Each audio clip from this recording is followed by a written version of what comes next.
assuming that not everyone is totally familiar here, is that flying colors is about managing fleets and then being able to do fleet battles in one or maybe two sittings at the most. Some of the other games that are out there, like we were talking about earlier, Wooden Ships and Iron Man and Close Action, are great games at what they do, but they focus more on what's going on individual ships and kind of really micromanaging those details. With Flying Colors, it sacrifices some of that detail in order to make it more about maneuvering your fleet as a whole and using your fleet's advantages to its best. So that's really what it's all about. And the way we're going to do that here is by using our leaders that are out here on the board.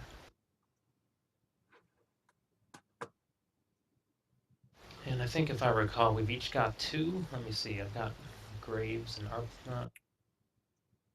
And I've got Medine and Destouche. Oh, yes. Okay.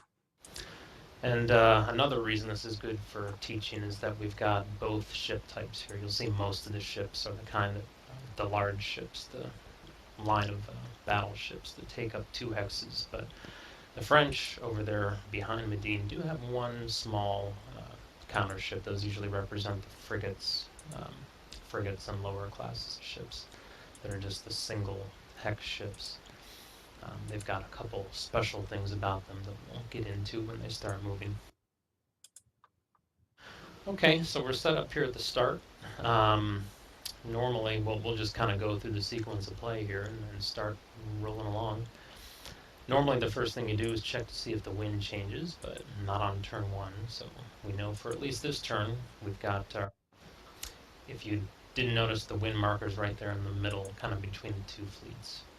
And we know we've got breezy conditions here too. So for the British, I'm heading into the wind, and Patrick has the wind behind him, which is going to help him. Real quick before we start, let me show you the wind, the different conditions for movement in terms of the wind direction. I'm going to drag the wind marker over towards the head ship in my line. So the way that we're starting out here, if you look on the movement charts, it tells you how many movement points you get depending on which way the direction of the wind is blowing. For this, when it's coming directly at you and slightly ahead, this is called beating into the wind. This is the worst thing when you're in irons and you can't move at all, so you don't want to have that happen to you.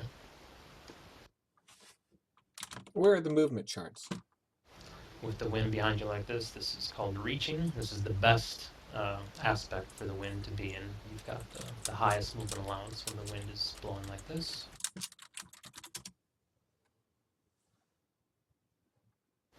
And then when it's blowing directly behind you, that's running.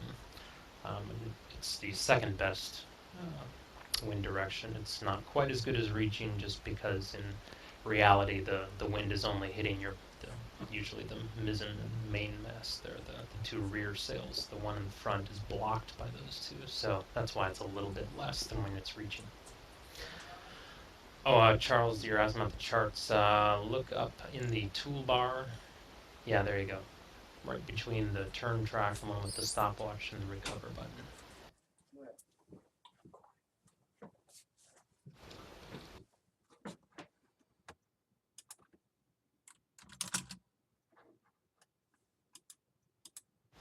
Okay, so we don't have to do wind direction, but the next step here is to determine our commands. This is where our leaders come into play now.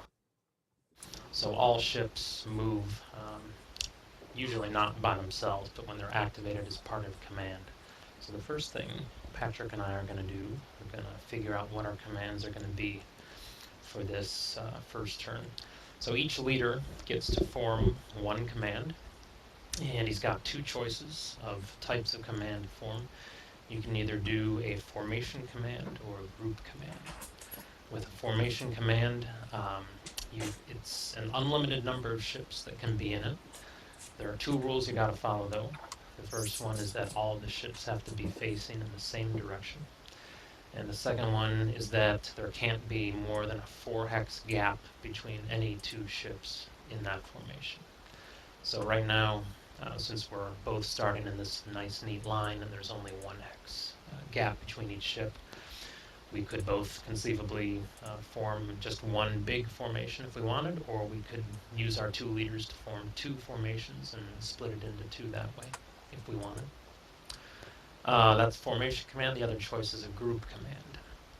The group command, you take a look at the leader counters and you see that there's a number in a yellow box down in the lower right hand corner of his counter, and that is his command quality. The number above that in the upper right corner is his command range. And if you're going to form a group command, you use that number in the command range. For me, like Arbuthnot, he's got a 7. What that means is I just trace 7-hex radius around where his counter is. Any ship that's in that radius can be in command. Doesn't matter if they're facing different directions. Doesn't matter if there's more than 4 hexes between them, just as long as they're within 7 hexes of him, or even of his ship, actually. So you can trace that to just the bow of the ship that he's on and it'd still be okay. You can form a group command with them. So that's the commands.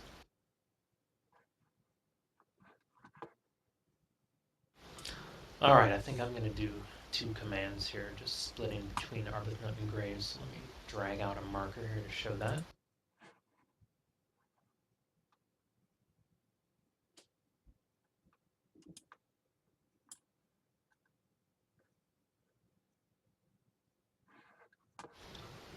Okay, I got mine set, Patrick.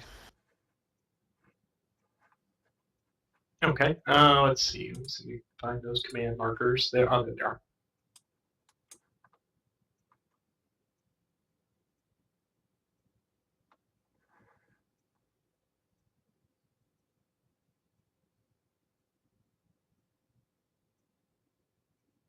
I'm also going to do 2 commands.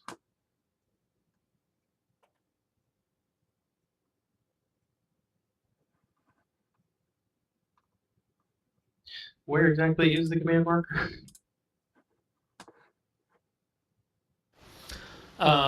If you click, you're in the markers window up there. Yeah. Click on the French tab, and then click on that drop-down menu right beneath it. It starts out on moving or firing. There it is. Click on that and choose status or command. There you go.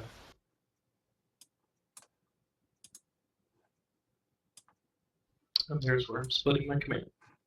All right, so we're doing pretty much similar things here. So by splitting the command, do you still have the choice of formation or group, or you only have one choice then? No, yeah, one of them could be a formation, the other could be a group. Doesn't matter. It can always be whatever you want. It's just one command per leader.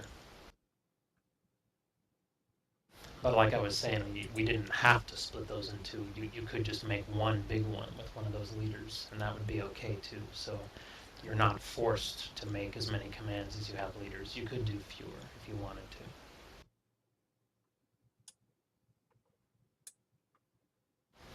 Okay, we got our commands set.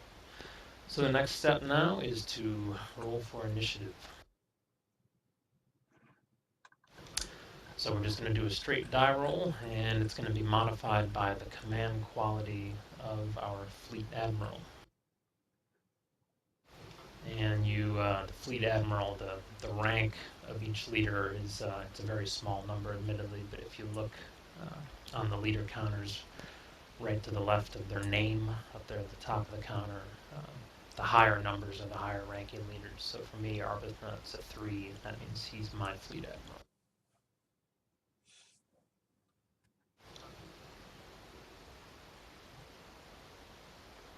And let's see, for you, Medine is yours. So he has a 1 for his command quality. And my guy is a 2. So that means I'm going to be adding 2 to my initiative roll, and Patrick will be adding 1. So I'm a net +1 on this initiative roll. High roll wins, and they get the choice to either activate a command or to pass the initiative and make the other guy activate his first. It's always a choice. You don't have to go first if you don't want to. And if it's a tie, then the fleet with the higher audacity wins. And as Patrick pointed out, I think, yeah, the French have an audacity of 1 in this scenario, where the British are 0. So he will win any ties that we roll. All right, I'll go ahead and make my roll. So I'm a 5. Here's mine.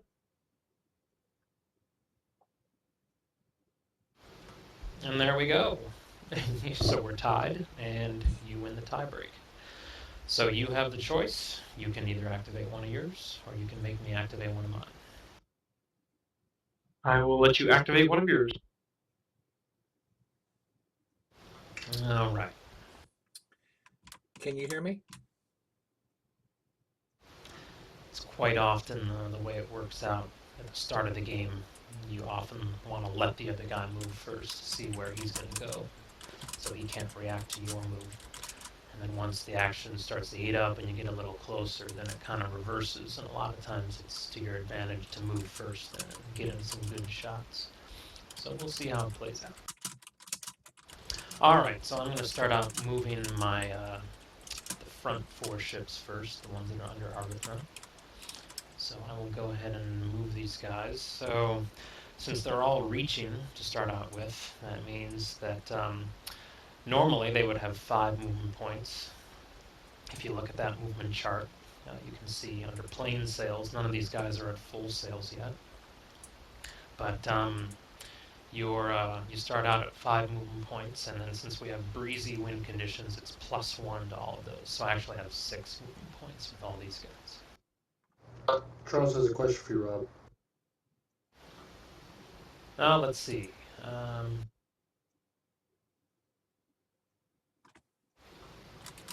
No, Charles. Well, if I'm understanding you correctly, yeah, if you still have ships. No. Yeah, if we have a situation where we get out of command ships, we'll go into that some more too. But you're there's only one case where you're forced to move if you have unmoved ships left.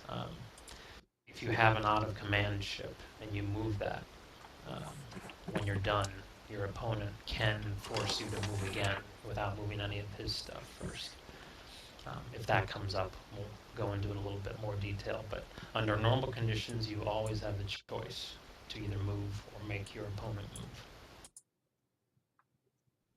And on your movement for the British, you're at beating, right? So you're going to be 2 + 1. Is that correct? Oh, yeah, I'm sorry. I said it was reaching.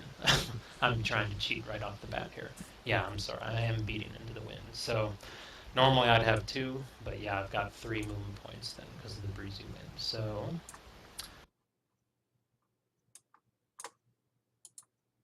I'm going to move, starting with Robust up here in the lead. He's moving ahead for 1.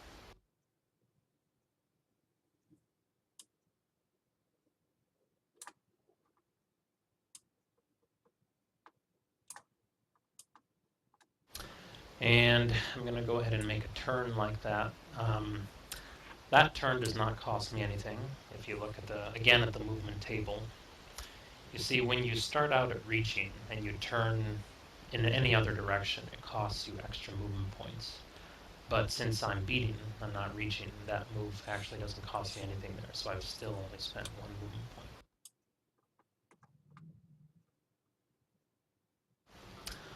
Jim, let's see, yeah, he does have a command radius of 7. I'm not quite sure what you mean by the frontmost shot, though. I think he means that he was wondering how he could get to that, and that's because he was in a formation. They were all facing the same direction. Yes, yeah, you're right. Yeah, Jim, I was maybe I didn't specify. I'm using both of these guys for a formation command. So again, you don't have to worry about their command radius there. It's just everybody needs to be same direction and not more than 4 hexes apart. All right, so 1 movement point spent so far with Robust. I'll move ahead for 2, and 1 more for 3.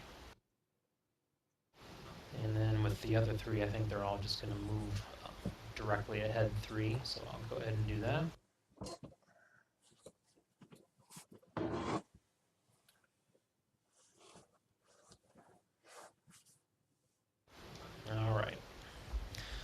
So there is my first activation is done. So now it passes over to Patrick, and he'll activate one of his group commands. I'm sorry, I think the robust is out of sync because it looks like you're about to crash into it with. Oh, that's yeah, it's a problem. We've discovered this over the years. I think Patrick and I have had that problem too. It's some issue with Vassal. I don't know why it happens. I've reported this issue to them, and it seems to be, as far as we can tell, it isn't anything in the module. It's something with the code in Vassal, how it is. And I think what happens is if I wiggle the ship up here, let me try this. Now does it appear right Yes. up the right up? 3303 is where the bow should be. Yes. Okay, I'm just gonna have to remember to do that. Still no idea why that happens, but just one of those buggy things, yeah. Okay, so it's over to Patrick. Okay, I will move the front command, and just to, as you said, we'll play a little game of Coq au vin, and we'll just move these guys straight forward. All right, so you are reaching, unlike me, so you do have 6 movement points to spend.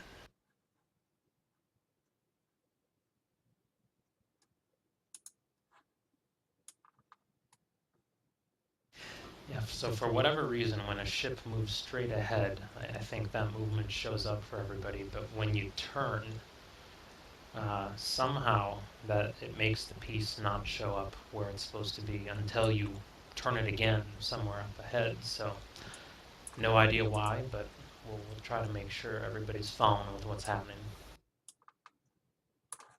Okay, I've completed that move. Okay. So it's back to me to do Graves' command now. He also has 3 to spend, so I think I'll just move all those guys. I'm going to select all these ships together. Do what you did there, just move them all at once.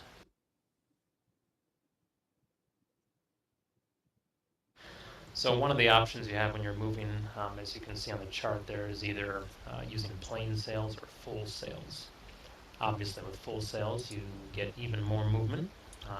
The downside of it is that if you're close enough to the enemy where you can shoot at you, if he decides to target your rigging, he's going to cause even more damage to you than he might otherwise. So you have to be careful using it when you're getting close to the other guy. But at the end of each ship technically moves individually here. You're not really supposed to move them all at once like this, but at the start of a scenario it's fine when there's no shooting going on yet.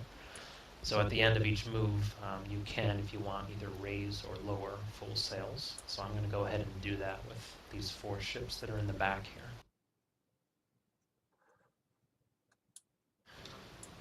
All right, so those 4 have full sails up. So it's back over to Patrick for his second command. Okay, I am going to start with Medine's ship, and I'm going to slip 1 hex, and you can explain that to him if you want. Yes, okay, so one of the maneuvers you can do, which is a good thing here for Patrick, is side slipping. You can only do this when you are reaching with the wind. Any other direction, it's not allowed. But basically, it allows you to move ahead and over at the same time without actually having to actually turn the ship. You can just sort of drift down the hex grid. So you would move the ship. Yeah, you can see how Patrick's moving his ship, just like that. That's called side slipping. The reason that it actually wasn't in the rules originally, but we put it in there because one of the sort of artificial things about having a hex grid is if you are sailing towards an enemy line and you're trying to get closer to them, you have to turn straight into them since you only have 6 directions to pick from. And that opens you up to being raked and getting some really devastating shots against you when you do that. Obviously, in real life, you have more than 6 directions to choose from when you're sailing, so side slipping allows you to move downwind. If you're wanting to close with the enemy, you can do that and not have to turn directly into them and expose yourself to rakes. I have completed my move. Okay. All right, that's it for turn 1. At the end of the turn, there are a bunch of status checks, kind of things you would do. If any ships were immobile, we would have them drift with the wind. If anybody was on fire, we would check to see if they put out that fire. And if there were any ships that were really badly damaged to the point where they might surrender or even sink, we would also check for that now. But obviously, none of that we have to worry about yet.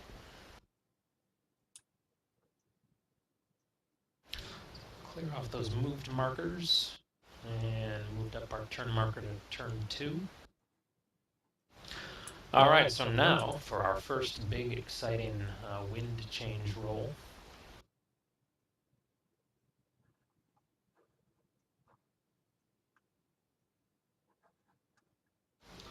And this recently changed. If you happen to be looking at an original version of the rules, you're going to see something slightly different than how it works now. It used to be that you only rolled for this every 5th turn. Now, it actually happens every turn, but there's a lesser chance that it actually will happen on any given turn, so it just makes it a little less predictable and chaotic. So what we're going to do is make a roll, and if it's a 0, then we're going to roll on the wind change table to see what happens.